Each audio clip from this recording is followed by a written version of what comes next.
80 సంవత్సరాల 6 నెలల నుంచి 100 సంవత్సరాల 6 నెలల వరకు శుక్రదశ ఉంటుంది వీళ్ళకు. ఈ శుక్రదశలో ఏమవుతుందంటే ఆపోజిట్ వాళ్ళతోటి బాధలుంటాయి. అంటే పట్టించుకోరు ఆపోజిట్ వాళ్ళు. అంటే తిడుతుంటారు చూడంగానే. మగపిల్లలైతే ఆడపిల్లలైతే మగపిల్లలు. చిన్న పిల్లలు గాని, పెద్ద పిల్లలు ఎవరు గాని కొట్లాడుతుంటారు. అదే వీళ్ళు చివరి దశలో ఉంటారు, చనిపోయే స్టేజ్‌లో ఉంటారు, ఇంట్లో ఉంటారు. వీళ్ళకి అన్ని ఇబ్బందులే స్టార్ట్ అయితాయి. శుక్రుడు స్టార్ట్ అయ్యే వరకు ఏమైందంటే ఇంట్లో తిండి పెట్టకపోవడం, సరిగ్గా ఎవరు పలకరియకపోవడము, వాళ్ళను చిదరించుకోవడము, పట్టించుకోకపోవడము, వాళ్ళ యాలమాల చూడకపోవడము, వాళ్ళను అసలు మనిషిలాగానే ట్రీట్ లేకుండా ఉంటది. అలాంటి ఇబ్బందులతోటి బాధపడుతూ ఉంటారు ఇట్లా వీళ్ళు.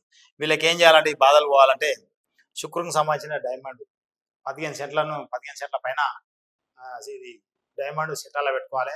మీరు క్యారెట్‌లలో కూడా పెట్టుకోవచ్చు. క్యారెట్‌లలో పెట్టుకోవాలంటే లక్షలు లక్షలు కావాలి.